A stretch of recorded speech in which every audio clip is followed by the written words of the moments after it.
दोस्तों, एक तरफ देश के प्रधानमंत्री दुबई के शेखों के साथ प्यार मोहब्बत दिखाते हैं, लेकिन भारत में मोदी सरकार के मंत्री मुस्लिम नेताओं के लिए क्या क्या लिखते हैं और मोदी सरकार के मंत्री गिरिराज सिंह को ओवैसी के साथ साथ थलापति विजय ने कैसे आईना दिखाया है, पूरी कहानी आपको बताते हैं। पहले एक कमेंट आपको दिखाते हैं कि क्या मोदी सरकार के मंत्री के पास इतना खाली टाइम है। इस वक्त देश में संकट के हालात हैं।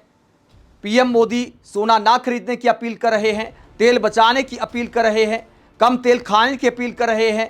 तो इस बीच किस बात की चिंता सबसे ज्यादा सताई है गिरिराज सिंह को। सोशल मीडिया पर बिना बात के, बिना बहस के, कोई चर्चा नहीं जिस बात की, अचानक गिरिराज सिंह लिखते हैं आज नहीं तो कल ओवैसी भी ये स्वीकार कर लेंगे कि वो हिंदू हैं। बताइए, मोदी सरकार में कैबिनेट मंत्री इस तरह का पोस्ट करते हैं जिस वक्त देश संकट के हालात में है। एक सांसद के लिए ऐसा लिखा जा रहा है कि आज नहीं तो कल ओवैसी भी स्वीकार कर लेंगे कि वो हिंदू हैं। अगर पलटकर ओवैसी ही ऐसा लिख दें तो फिर क्या हो सकता है? क्या एक मंत्री को इस तरह की भाषा का इस्तेमाल करना चाहिए? गिरिराज सिंह की इस पोस्ट पर ओवैसी ने भी करारा जवाब दिया है और थलापति विजय ने भी वही बात बोली जो ओवैसी ने बोली है। पहले बात करते हैं कि पब्लिक क्या कहती है। जब मंत्री जी ने इस तरह का पोस्ट किया, बिना बात के ओवैसी पर ऐसा कटाक्ष किया, तो आम पब्लिक क्या कहती है? कभी कमेंट बॉक्स में चेक करना चाहिए मोदी सरकार के मंत्रियों को कि जनता अब ऊब चुकी है बिना बात के इस हिंदू मुसलमान की राजनीति से। पब्लिक कहती है आज नहीं तो कल ओवैसी भी अपनी जड़ों की सच्चाई स्वीकार कर देंगे, लेकिन भाजपा कब स्वीकार करेगी कि उसकी सरकार में नीट पेपर लीक, भर्ती घोटाले और बेरोजगारी ने करोड़ों युवाओं का भविष्य बर्बाद कर दिया। हर चुनाव में हिंदू मुस्लिम, हर घोटाले पर राष्ट्रवाद का शोर।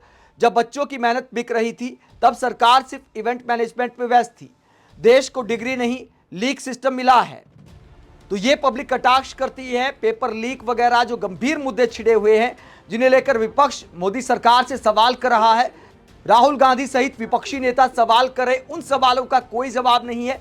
उन सवालों का जवाब है हिंदू मुस्लिम राजनीति और ये कहना कि आज नहीं तो कल ओवैसी भी मान लेंगे कि वो हिंदू हैं। उसके बाद पब्लिक क्या कहती है? पब्लिक कहती है आज नहीं तो कल आप भी स्वीकार करेंगे कि आप टेक्सटाइल मिनिस्टर हैं।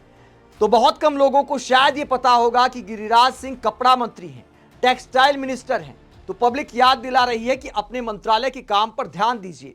अनेकों लोगों की नौकरियां जा रही हैं। तो गिरिराज सिंह को उस बात की चिंता नहीं है, ओवैसी के धर्म की चिंता है। आगे पब्लिक कहती है कुछ काम कर लो, आप मंत्री पद मिला है, आपको उस पद का सदुपयोग करना चाहिए। बिहार के लोगों को आपसे उम्मीद भी नहीं है, पर फिर भी कुछ तो अपने मोदी जी से बिहार के लोगों के लिए उद्योग लाओ। कब तक हिंदू मुस्लिम करेंगे?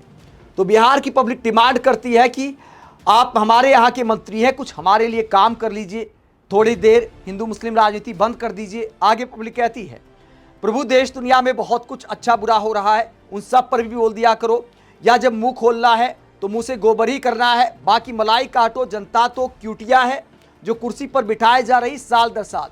आगे पब्लिक कहती है बेरोजगार, गरीब, भोले भाले कोकरोच जनता को इस महंगाई के युग में मंत्री जी ने ओवैसी का हिंदू धर्म में परिवर्तन और घर वापसी कराने का ठेका लिया है।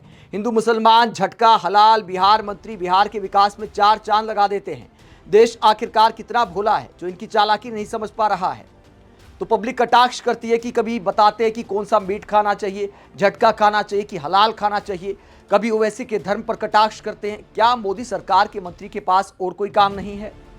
जब गिरिराज सिंह ने ओवैसी पर यह घटिया पोस्ट किया तो उसके बाद ओवैसी का जवाब भी सामने आया है। असदुद्दीन ओवैसी ने क्या जवाब दिया गिरिराज सिंह को? उन्होंने जवाब देते हुए कहा, सर टेक्सटाइल मिनिस्टर इंडिया, क्या आपको पता है कि यौन की कीमतों में भारी बढ़ोतरी वाराणसी, सूरत, मालेगांव, मुबारकपुर आदि के एमएसएमईज और माइक्रो पावरलूम बुनकरों को बुरी तरह प्रभावित कर रही है। इसके कारण यूनिट्स बंद हो रही हैं और बेरोजगारी बढ़ रही है। क्या आप एक मंत्री के रूप में कॉटन यार्न के निर्यात पर रोक लगा सकते हैं और रो कॉटन पर इंपोर्ट ड्यूटी खत्म कर सकते हैं? फैब्रिक्स और आरएमजी एक्सपोर्ट्स के लिए इस सेक्टर को इंसेंटिव्स की आवश्यकता है। क्या नरेंद्र मोदी सरकार चीन पर एंटी डंपिंग ड्यूटी लगा सकती है? आप सरकार में हैं, पावरलूम सेक्टर को बचाइए। अपने शपथ ग्रहण को याद रखिए और शुद्ध अंतःकरण शब्द को भी याद रखिए।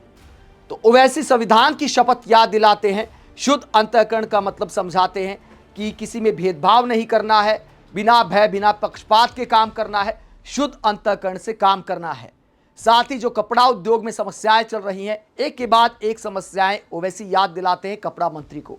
लेकिन क्या कपड़ा मंत्री अपने मंत्रालय की समस्याओं पर ध्यान देंगे और क्या सोशल मीडिया पर बताएंगे कि संकट के इस हालात में वो कपड़ा मंत्रालय में कितना शानदार काम कर रहे हैं? शिकायत सिर्फ ओवैसी को नहीं है। ओवैसी पर आपने तंज कसा तो मंत्रालय का काम ओवैसी ने याद दिला दिया। थलापति विजय ने भी आपके मंत्रालय को लेकर मोदी सरकार को चिट्ठी लिखी है। जो डिमांड ओवैसी ने की कि कॉटन पर इंपोर्ट ड्यूटी हटाई जाए, उसी डिमांड को थलापति विजय ने भी उठाया है और मोदी सरकार के नाम ये चिट्ठी लिखी है। और इस चिट्ठी में क्या कहा है उसका हिंदी अनुवाद आपको बता देते हैं।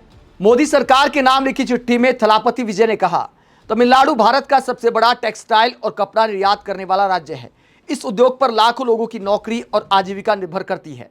खासकर ग्रामीण और छोटे शहरों की महिलाओं को इस सेक्टर से सीधे और अप्रत्यक्ष रूप से रोजगार मिलता है।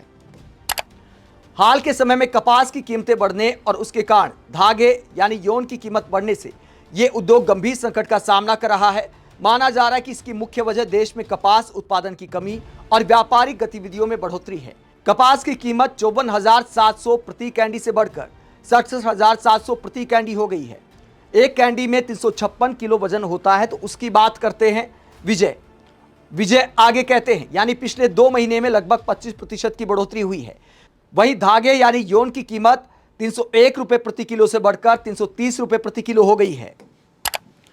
ऐसी स्थिति में कच्चे माल की लगातार उपलब्धता केवल आयात के जरिए ही सुनिश्चित की जा सकती है। लेकिन फिलहाल कपास पर 11% आयात शुल्क लगाया जा रहा है। ऐसी परिस्थिति में बिना शुल्क के कपास आयात की अनुमति देने से उद्योग को बढ़ती निर्यात जरूरतों को पूरा करने और वैश्विक स्तर पर प्रतिस्पर्धी बने रहने में मदद मिलेगी।